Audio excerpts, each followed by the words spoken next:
Haleluya, shalom, apa kabar semuanya saudara? Sebuah kehormatan besar bagi saya untuk menyampaikan bahwa segmen kerinduanku telah mencapai episode 1000. Ya, saudara nggak salah dengar 1000. Memang bukan saya aja yang menyampaikan, bersama dengan para pastor yang lain. Tuhan terlalu baik, tanpa terasa sudah 1000 episode, 1000 hari kami mendampingi saudara dalam seluruh hari-hari saudara mengenal Tuhan Yesus sebagai Tuhan yang sangat baik dan sangat mengasihi kita. Saudara yang diberkati dan mana pendengar atau penonton setia segmen ini boleh komen di bawah dan bicarakan apa yang saudara rasakan mengenai kerinduanku ini. Nah, di episode ke-1000 ini saya ingin memberi tema dengan judul Don't worry, God will take care of you. Colek kiri kanan saudara bilang, jangan khawatir bos, Tuhan pasti pelihara. Namun sebelumnya kita mau tundukkan kepala, kita mau bersatu di dalam doa.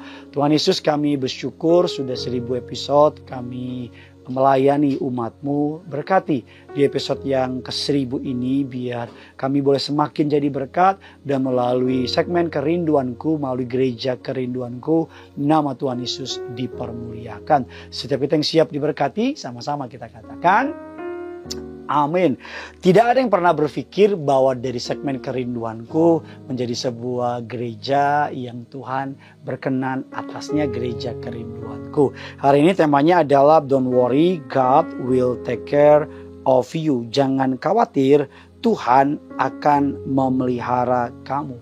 Menurut survei yang paling dikhawatirkan orang kurang lebih ada 3 hal. Yang pertama adalah keuangan, yang kedua adalah masa depan, dan yang ketiga adalah kesehatan. Memang di peringkat keempat orang suka khawatir tentang yang namanya relationship, tentang hubungannya dengan orang lain.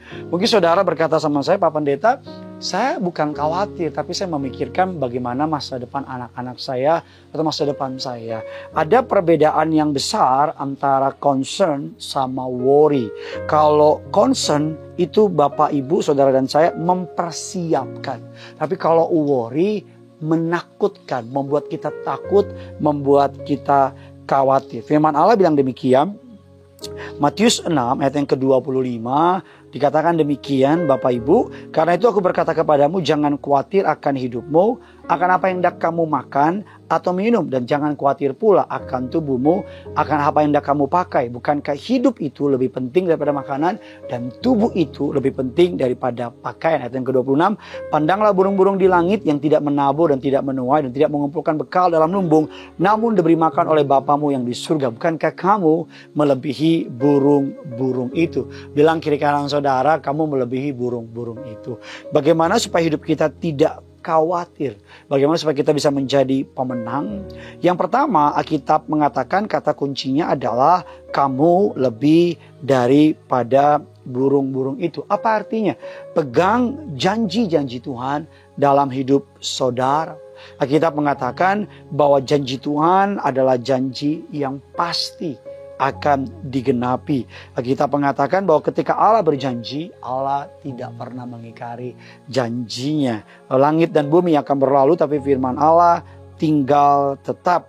Manusia boleh lupa, tapi Tuhan nggak pernah lupa. Kita bilang janji Allah seperti yang dilebur 7 kali. Lebih murni. Kita katakan minyak aja diproses 2 kali udah murni, 3 kali udah murni. Apalagi janji Tuhan jauh lebih murni daripada itu. Yang pertama, untuk saudara tidak khawatir, untuk saudara tidak takut akan masa depan saudara, yang pertama adalah janji Tuhan tetap akan digenapi. Sama-sama tulis kolom komentar, bilang Tuhan janji, Tuhan pasti genapi. Yang kedua, Alkitab mengatakan Matius 6 ayat yang ke-26 dikatakan bahwa namun diberi makan oleh Bapamu yang di surga. Sama-sama bilang sama saya, Bapamu yang di surga. Artinya adalah ingat bahwa kamu punya Bapa yang maha berkemurahan. Kamu punya Bapa yang maha baik. Kamu punya Bapa yang maha mengasihi saudara. Ketika kita menyadari bahwa Bapamu mengasihimu, kita menyadari ketika Bapa kita berkuasa dan dia bukan saja memberikan yang terbaik bagi kita, tapi dia memberikan anaknya untuk mati di kayu salib. Apa yang perlu kita khawatirkan? Saya nggak pernah lihat Genesaret, suatu hari saya pulang, tiba-tiba dia di pojok kamar, dia nangis gitu. Dan saya tanya, kenapa kamu nangis? Gene bingung, besok makan apa? Saya nggak pernah didengar begitu. Saya nggak pernah dengar, saya dipanggil sama sekolah dan kepala sekolahnya bilang, ini Gene seharian nangis. Kenapa nangis? Karena dia khawatir bisa kuliah apa enggak ya? Nggak pernah. Yang Gene tahu, bapaknya akan menyediakan yang terbaik bagi dia. Saya mau bilang sama saudara, apapun itu bisa Tuhan buat. All things is possible. Kalau Tuhan bisa tolong orang lain, Tuhan juga bisa tolong saudara. Gene percaya bapaknya berkemurahan kepada dia. Gene kalau makan tinggal teriak, Papa, Gene mau makan. Saudara dan saya hari ini apapun yang saudara sedang hadapi, percaya bahwa Tuhan bertanggung jawab sama saudara. Yang pertama, ingatlah akan janji-janjinya. Yang kedua, ingatkan bahwa kita punya Bapa yang berkemurahan. Bapa yang tidak pernah menahan-nahan yang baik untuk anak-anaknya. Yang ketiga, bagaimana supaya hidup kita tidak khawatir, berkemenangan di episode yang ke-1000 ini. Yang ketiga adalah, tetapi carilah dahulu kerajaan Allah dan kebenarannya, maka semuanya itu akan ditambahkan kepada Matius 6 ayatnya yang ke-33. Kata kuncinya adalah carilah dahulu. Kenapa banyak orang khawatir? Karena yang dicari bukan Tuhan. Kenapa banyak orang hidupnya selalu dari kekhawatiran demi kekhawatiran? Karena hidupnya fokusnya bukan dengan apa yang menyediakan, bukan Tuhan yang menyediakan, tapi fokusnya kepada saya yang menyediakan. Ketika hidup ini tentang Tuhan, kita nggak akan khawatir. Tapi ketika hidup ini tentang diri kita, kita pasti akan khawatir. Carilah dahulu artinya adalah memiliki prioritas yang benar. Salah satu cara menghadapi kekhawatiran ialah dengan memiliki prioritas yang benar. Prioritas berbicara, menekankan betapa pentingnya kita menempatkan yang terpenting. Ketika Tuhan nomor 1, maka nomor 2, nomor 3, nomor 4, nomor 5 akan Tuhan pelihara. Ketika Tuhan yang menjadi pusat dari kehidupan kita, maka you don't need to worry. Kamu gak perlu khawatir. Tuhan akan pelihara. Matius 6:34 ayat selanjutnya yang demikian. Sebab itu janganlah kamu khawatir akan hari esok. Karena hari esok mempunyai kesusahannya sendiri. Kesusahan sehari cukuplah untuk apa? Sehari. Sebuah kutipan yang memberkati saya. This world may be uncertain, unstable, and always changing. But our God is not. God is the same yesterday, today, and forever. Dalam episode ke-1000 ini, izinkan saya berdoa bagi seluruh pendengar setia dari kerinduanku.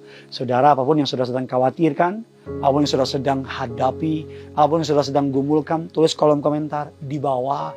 Biar kami para hamba Tuhan akan berdoa bagi saudara. Biar kami para hamba Tuhan akan membawa permohonan saudara kepada Tuhan. Dahulu Tuhan mendengar, hari ini Tuhan pasti mendengar. Dahulu Tuhan menjawab, hari ini Tuhan pasti menjawab. Dahulu Tuhan tidak pernah terlambat, hari ini Tuhan tidak pasti terlambat. Dia tidak pernah kecepatan, tapi dia tidak pernah terlambat. Walaupun suka bikin deg-degan. Beberapa waktu yang lalu ada seorang keluarga bercerita kepada saya mengenai keadaan ekonominya. Dia berkata bahwa sudah tidak ada lagi yang bisa dijual karena segala sesuatunya sudah dijual. Bahkan beberapa barangnya di sebuah tempat di Gade tidak bisa ditebus, boro-boro tebus, bayar bunganya aja nggak bisa. Dibilang sama saya, Pak Pendeta kok ikut Tuhan kok susah, Pak Pendeta ikut Tuhan kok berat banget. Sebagai hamba Tuhan, saya mendorong dia untuk mencari Tuhan. Saya berusaha membantu dengan kapasitas saya. Tapi saya tahu bahwa saya hanya bisa membantu beberapa hari. Saya tahu Tuhan bisa membantu dia selama hidupnya. Dan dia datang, kami berdoa. Dan yang saya suka dari orang ini adalah masa sukar tidak membuat dia menjadi jahat. Ada orang tuh kalau lagi sukar, jadi egois, jadi jahat, bahkan melupakan Tuhan. Dia tetap cari Tuhan. Dia setia beribadah.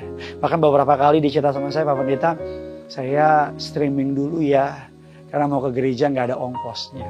Ya bukan saya, tapi oleh anugerah Allah, oh, datang Pak nanti Pak, ya sekedar ongkos makan kita bantu. Dia datang beribadah, Satu hal yang ajaib, saya nggak tahu bagaimana ceritanya. Dia punya temannya ngajakin dia kongsi bisnis. Dia jago masak, Bapak Ibu. Masakan-masakan Manado dan sebagainya, dia jagonya.